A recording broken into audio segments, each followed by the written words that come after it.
Kur mendojmë për mesjetën, çfarë na vjen ndërmend? Ndoshta kalores me parzmore shkëlqyese, kështjella madhështore, një lloj përrall apo jo, një jetë më e thjeshtë, më romantike.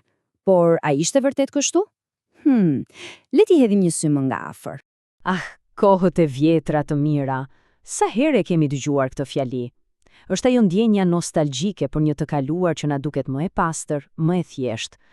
Po mirë, le ta gërvishtim pak sipërfaqen e këtij imazhi kaq romantik dhe të shohim se çfarë fihet vërtet poshtë. Pa u menduar 2 herë, realiteti ishte thjesht një makth. Për shumicën dërmuese të njerëzve, jeta e përditshme s'kishte të bënte fare me përrallat. Ishte një luftë e pamëshirshme, ditë pas dite, thjesht për të mbijetuar. Pra, kthehemi te pyetja jon, a ishin vërtet aq të mira ato kohët e vjetra? E po, për t'ju përgjigjur kësaj, do bëjmë diçka ndryshe. Do bëjmë një udhëtim në kohë. Ejani me mua në një ditë krejt të zakonshme, të vitit 1325. Dhe më besoni, mbajeni frymën se do t'jetë goxha udhëtim. Okej, ja ku jemi. Sytë sapo janë hapur dhe jemi në vitin 1325. Lajmi mirë? E po, jemi gjallë. Lajmi keq, fjalë për fjalë, çdo gjë tjetër. Le ta nisim me komoditetin e parë të ditës. Harrojeni dyshekët me memory phone. Flem mbi një thes. Po, një thes i mbushur me kasht që është gjysmë e kalbur. Mban një erë si stall, sepse ndoshta deri dje ka qenë pikërisht kjo. Dhe ndërkohë që përpiqemi të zgjohemi, ndjejmë pikimet e para. Janë pleshtat që po hanë mëngjes mbi lëkurën tonë. Mbi ne një batanie e rënd leshi që s'është larë kurrë e që nga pa pastërtia peshon sa një viç i vogël. Po privatësia? Çfarë është kjo fjalë? Nuk ekziston. E gjithë familja, të gjithë ne, ndajmë të njëjtën dhomë. Bashkë me ne, janë edhe disa kafsh që marrin fryma të ngjitur. Ajri është i mbushur me një simfoni aromash, një përzierje e rëndë djerse, ere bagëtish dhe diçka e që shpresojmë të jetë thjesht myk. Shpresojmë. Tani provojmë të çohemi dhe çdo kock kërcet si një derë e ndryshkur. Dhe mosha jon, vetëm 22 vjeç. Po. Por në mesjet, 22 vjeç do të thotë që je në mesomosh. Trupi e ndjen tashmë peshën e punës së rënd fizike, çdo ditë. Dhibja e kyçeve nuk është diçka e rrallë, është shoqëruesja jon, e përhershme. Mirë, pasi i mbijetuam natës, është koha për vaktin e parë. Harrojeni kafen, brioshim apo petullat. Mëngjesi këtu nuk ka lidhje me kënaqësinë, është thjesht karburant, kalori të thata për të kaluar ditën.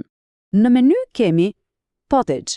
Imagjinoni pak një tenxhere që nuk lahet, kurrë, brenda saj një supë e trash me drithra dhe çfarëdo perime që gjendet zien pa pushim. Çdo ditë thjesht i hedhim përbërësit e rinj si përmbetjeve të vjetra.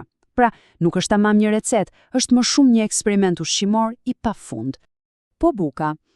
Buka është një histori më vete, për t'i shtuar vëllimin shpesh e përzienin me tallash, lëvore lisi, madje edhe balt. Po, balt. Por rreziku i vërtet fshihej diku tjetër, tek ergoti, një kërpull që rritej në thekër. Po ta haje, shkaktonte konvulsione dhe halucinacione të ngjashme me LSD-n. Pra, imagjinoni, po hanit bukë me një dozë droge dhe tetanusi bashk. Nuk ishte ushqim për të shijuar, ishte një sfidë. Siç thuhej edhe në një shprehje të kohës, kjo bukë nuk ishte miku yt. Nuk e prisje dot lehtë. Jo, duhet të luftoje me të negocioje për çdo kafshat. Okej, ushqimi mbaroi, po për të pirë, çfarë kemi? E po, zgjedhja është interesante. Nga një ranë, uji i lumit, që është praktikisht një koktejl vdekje prurës me parazita dhe mbetje. Nga ana tjetër, opsioni i vetëm i sigurt, edhe për fëmijët madje, është birra e lehtë. Pse? Sepse procesi i zjerjes vret mikrobet. Kështu që, po, birrë në orën 6 mëngjesit për të gjithë. Mirë, barku u mbush disi. Tani fillon dita e vërtet. Dhe bashkë me të, vijnë edhe sfidat të tjera, si higjiena, puna e rëndë dhe një sistem drejtësie, le të themi, pak i çuditshëm. Le të flasim pak për banjën, apo më sakt, për mungesën e saj. Tualete, harojini. Përdori një kovë dhe për mbajtja e saj, hidhej direkt nga dritarja në rrugë, duke e bërtitur gardilo si paralajmërim. Rrugët mendojeni si kanale të hapura mbeturinash, një lloj moçali i përhershëm. Dhe për letrën higjienike, kishte kasht, myshk ose gjethe. Zgjidhe e merr. Po drejtësia ishte aq e pastër sa rrugët.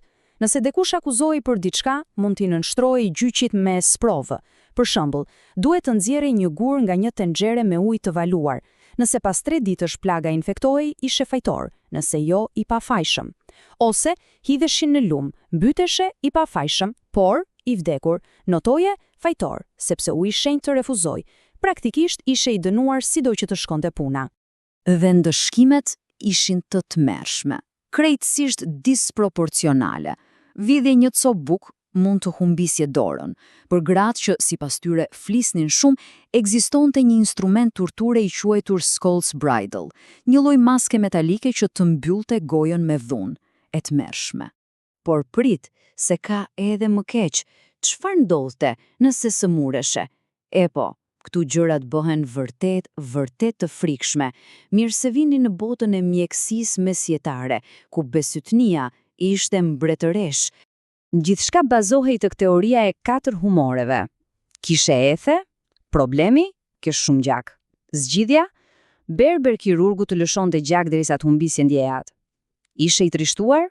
Duheshin laksativ të fortë për të nxjerrë vrerin e zi. Po dhimbja e dhëmbit. Atë e zgjidhte Berberi, me një palë darhekuri pa anestezi fare. Shpesh, një infeksion i thjesht dhëmbi ishte thjesht një dënim me vdekje. Tani, shikoni këtë numër, 50%, një shifër e madhe, tronditse, qëndron aty vetëm, por çfarë përfaqëson ajo në të vërtetë?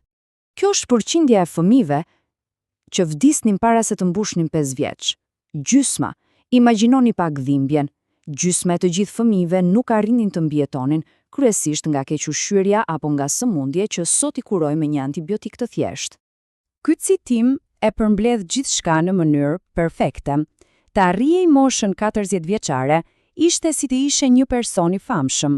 Nuk ishte diçka normale, nuk ishte e pritshme, ishte një mrekulli statistikore, një arritje e jashtëzakonshme.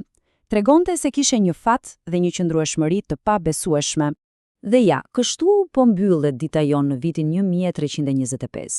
Një ditë që ishte një betejë e pafundme, kundër papastërtisë, urisë, sëmundjeve, dhunës. Një realitet, le ta pranojmë, që është vite dritë larg atij imazhit romantik që kemi në kokë. Por, dhe kjo është pjesa më jashtëzakonshme, pavarësisht këtij makthje të përditshëm, ata njerëz duruan, ata gjetën forcë për të vazhduar, ata u dashuruan, krijuan familje, kënduan këngë, treguan histori, gjetën një mënyrë për të mbjetuar. Kjo tregon diçka të mrekullueshme për shpirtin njerëzor, apo jo? Aftësinë për të gjetur dritë edhe në errësirën më të madhe. Prandaj, herën tjetër kur të hapim rubinetin, kur të marrim një ilaç të thjeshtë apo thjesht të shtrihemi në një krevat të pastër, ndoshta ja vlen ta kujtojmë këtë udhëtim të shkurtër në vitin 1325. Dhe kjo më bën të mendoj për te gjërave bazike si uji i pastër, cili është ai komoditet modern për të cilin ndihemi më shumë mirënjohës tani. Një pyetje e mirë për të mbyllur, apo jo?